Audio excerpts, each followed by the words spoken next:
Hello friends, नमस्ते। मैं नरेश आहूजा दिल्ली से माइंड हिप्नोटिज्म चैनल पर आपके साथ। फ्रेंड्स, आपको मालूम है आज मदर्स डे है, अ ग्रेट डे। तो आज के दिन मैं उन सब माताओं को, उन सब शक्ति की देवियों को प्रणाम करना चाहूँगी, उनका धन्यवाद करना चाहूँगी हृदय से। और आप भी इसमें मेरे साथ जुड़ेंगे। उन सब माताओं को जिन्होंने इस धरती को स्वर्ग बनाया, आज हम सब उनका हृदय से धन्यवाद देते हैं। माँ का दूसरा नाम है छा, यानी छाया का वो शानदार पेड़ जो हमें दुनिया की पूरी तपिश से बचाता है। माँ तो एक भगवान है, हमारा पहला प्यार है। पहली मुलाकात हमारी उससे ही होती है, आंखें खुलते ही उसके दर्शन होते हैं और उसके बाद उसका प्यार हमारी झोली में पहले दिन से लेकर आखिरी दिन तक मिलता रहता है। ऐसे प्यार को कौन भूल सकता है, कभी नहीं। खुशनसीब हैं वो जिनके सिर पर उनकी माँ होती है। माँ के बारे में कुछ बात करनी असंभव सी लग रही है, क्योंकि वो शक्ति की देवी, वो त्याग की मूर्ति, वो साक्षात भगवान से कम बिल्कुल नहीं है। वो अपने बच्चे का ऐसे ख्याल रखती है जैसे भगत अपने भगवान का रखती है। हर समय उसका ध्यान अपने बच्चे पर ही रहता है। वो अपने बच्चे के लिए कोई भी हद पार कर सकती है। आपने कहानी सुनी होगी एक माँ जिसका बच्चा कोई उठाकर ले गया, तो उसने जी जान से अपने बच्चे को ढूंढ निकाला, और जो बच्चा उठाकर ले गया था वो ये दावा कर रहा था कि ये बच्चा मेरा है। लेकिन जो माँ थी उसको तो पता था ये मेरा बच्चा है। तो बात समाज में जैसे होती है, झगड़ा हुआ तो दोनों ही माँओं को कहा गया, एक तो रियल थी और एक उठा के ले गई थी। दावा तो कर रही थी वो भी माँ है। तो जब ये फैसला हुआ कि राजा साहब के पास जाएंगे और न्याय की मांग करेंगे, अब वहाँ गए तो दोनों माँओं ने अपना अपना सारा वृतांत सुनाया, सारी डिटेल बताई कि इस दिन हुआ था, इतने बजे हुआ था, और साथ में अपनी अपनी गवाही भी लेके चले गई कि उस समय ये नर्स थी, है ना, ये हेल्पर थी। तो इस तरह अपनी झूठी सच्ची गवाहियाँ लेकर, सच्चे ने तो सच्ची ले जानी थी, लेकिन दूसरे ने भी सच को साबित करने के लिए झूठी गवाहियाँ तैयार कर ली।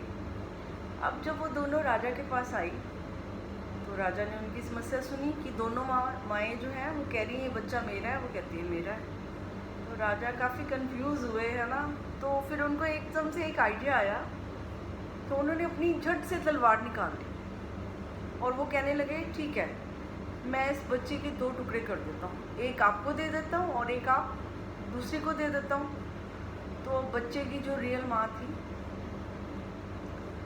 उसने एकदम से राजा के चरण पकड़ लिए और हाथ जोड़कर खड़ी होगी कि हे राजन, आप इस बच्चे को इस औरत को ही दे दीजिए। तो राजा ने एकदम से तलवार वापस रख दी, क्योंकि राजा को ये पता चल गया था कि ये कौन है जो अपने बच्चे के लिए मेरे पैरों पे गिड़गिड़ा रही है और कह रही है कि इस बच्चे को, इस औरत को देखो। तो उनको ये अंदाज़ा हो गया कि ये बच्चे की रियल माँ है, क्योंकि कोई माँ ही ऐसी हो सकती है जो अपने बच्चे के लिए कोई भी हद क्रॉस कर सकी है। तो आज इस माँ ने, रियल माँ ने क्या कहा कि मेरे बच्चे को दूसरी औरत को दे दो। किस भाव से? ताकि मेरा बच्चा सलामत रहे। उसकी मृत्यु वो कभी भी नहीं चाह सकती थी। तो ऐसे विशाल हृदय वाली, ऐसी त्याग की मूर्ति होती है माँ। तो ये तो एक कहानी थी। ज़िंदगी में ऐसे इतने मोड़ आते हैं, ऐसे इतनी बातें होती हैं कि हम जानते भी नहीं कि माँ हमारे लिए क्या क्या कर गुजरती है। सच्ची बात ही सुनाती हूँ जो मैंने सुनी है। एक माँ थी, इतनी सुंदर नहीं थी और सुंदर भी नहीं थी और उसकी एक आँख भी नहीं थी। तो बच्चे जब छोटे होते हैं तब तो उनको कुछ इतनी समझ नहीं होती, हर चीज़ को स्वीकार कर लेते हैं। लेकिन जो बड़े होते हैं तो अपनी अक्ल चलाने लगते हैं, तो उनको माँ में दोष भी नज़र आने लगते हैं। तो कभी उनकी जब छोटे कभी उनकी शक्ल अच्छी नहीं लगती, कभी उनकी अक्ल अच्छी नहीं लगती कि आप ये अच्छा नहीं कर रहे हो, वो अच्छा नहीं कर रहे हो। तो ऐसी कई स्थितियाँ आ जाती हैं। माँ क्योंकि अनकंडीशनल लव करती है, बच्चे से प्यार करती है, तो उसकी गलतियों को भी वो बुरा ही नहीं मनाती, नज़रअंदाज करती रहती है। किस लिए? कि सिर्फ इसलिए मेरा बच्चा खुश रहे, कोई बात नहीं, क्या फ़र्क पड़ता है। वो इतना विशाल हृदय की हो जाती है अपने बच्चे के लिए। तो अब बच्चे को शर्म आ रही है, अपनी माँ को साथ लेके नहीं जाता था कहीं भी कि मेरी माँ तो सुंदर भी नहीं है, उसकी एक आँख भी नहीं है ना, तो लोग बात भी करेंगे, उसको अच्छा नहीं लगता था। और माँ को तो बच्चे की हर बात बिना कहीं पता चल जाती है, तो उसको समझ आता था कि मेरा बच्चा मुझे साथ ले जाना नहीं चाहता, तो वो अपने आप ही उसके साथ कभी भी नहीं जाती थी, ताकि वो बड़े इत्मीनान से कहीं भी जाए और खुश रहे। उसका ये भाव होता है, जैसे हर माँ का ये भाव होता है। और एक दिन क्या हुआ, उसके बेटे को कुछ आँख में प्रॉब्लम आ गई, तो वो बच्चा जो है अब वो डॉक्टर के पास चला गया। अब जिस आई स्पेशलिस्ट के पास वो गया, जब उस डॉक्टर ने उसकी हिस्ट्री देखी, उसका रिकॉर्ड देखा, उसने देखा ओहो ये तो वही बच्चा है जिसकी माँ मेरे पास कितने साल पहले आई थी, और इस बच्चे की आँख के लिए उसने अपनी आँख भी डोनेट की थी। तो उस डॉक्टर ने उस बच्चे को सारी बात बताई कि ऐसे ऐसे इतने साल पहले आपकी माँ आई थी, आपकी आँख जो है डैमेज हो गई थी, तो उस आँख में रोशनी देने के लिए आपकी माँ ने अपनी आँख डोनेट की थी। जब उस बच्चे को इस बात का पता चला तो उसके पैरों के नीचे से ज़मीन निकल गई, उसकी आँखों से आंसू आ गए। उस दिन उसे समझ आई कि माँ क्या होती है। वो एक सूरत नहीं होती, वो खूबसूरती होती है जो दुनिया में कहीं मिल ही नहीं सकती। उसकी सूरत पे क्या जाना, उसकी सीरत के सामने कोई खड़ा भी नहीं हो सकता, उसकी खूबसूरती का कोई मुकाबला ही नहीं है। उस देवी को वो दिल ही दिल प्रणाम करने लगा और उसको समझ आया कि कैसे जाने अनजाने में हम अपनी माँ को गलत समझ लेते हैं। और आजकल तो ये बड़ा ट्रेंड चल रहा है ना, माँ बाप को तो बुद्धू ही समझते हैं सब, है ना, ये तो ऐसे ही बोलते रहते हैं, जबकि उनका क्या भाव होता है कि मेरे बच्चे को किसी तरह से परेशानी नहीं हो। माँ चाहती है कि उसके बच्चे के सुख में ही सुख महसूस करती है, उसके दुखी होने से पहले ही वो दुखी हो जाती है कि इसको कोई किसी तरह से परेशानी ना आए। तो ऐसी त्याग की मूर्ति को, ऐसी सहनशीलता की साक्षात मूर्ति को भगवान से कम हम आंक नहीं सकते। अगर हम ऐसा करते हैं तो ये हमारा ही दोष है।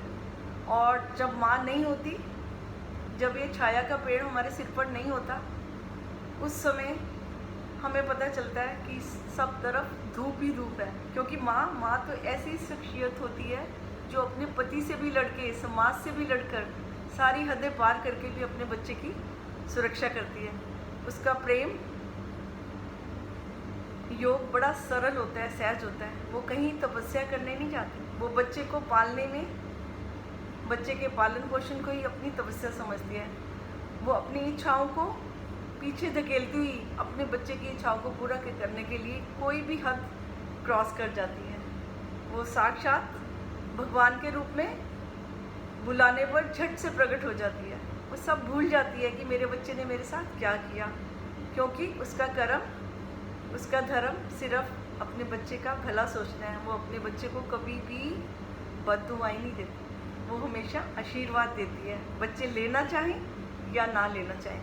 तो ऐसी सब माताओं को, ऐसी सब देवियों को, ऐसी सब शक्तियों को जो स्वयं भगवान बनकर अपने बच्चे के लिए सारी हदें क्रॉस कर देती हैं, अपने बच्चे को दुआएं देने में कोई कसर नहीं छोड़ती हैं।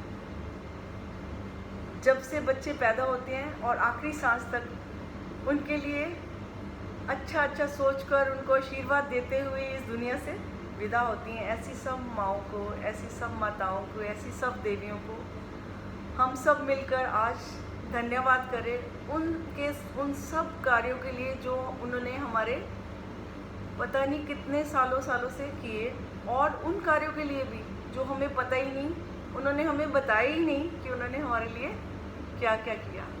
उनके त्याग को, उनके समर्पण को, उनके भक्ति योग को, उनके प्रेम योग को, उनके हर रूप को, उनके हर स्वरूप को हम नमन करें।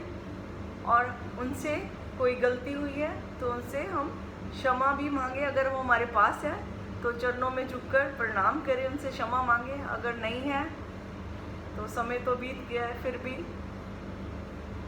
प्रार्थना करें। और जो और माएँ हमारे सामने हैं, क्योंकि माँ तो एक प्रेम का सिंबल है, जो भी हमारे सामने है उनको प्रणाम करें, उनके रूप को सलाम करें। धन्यवाद, बहुत बहुत धन्यवाद। Thank you very much.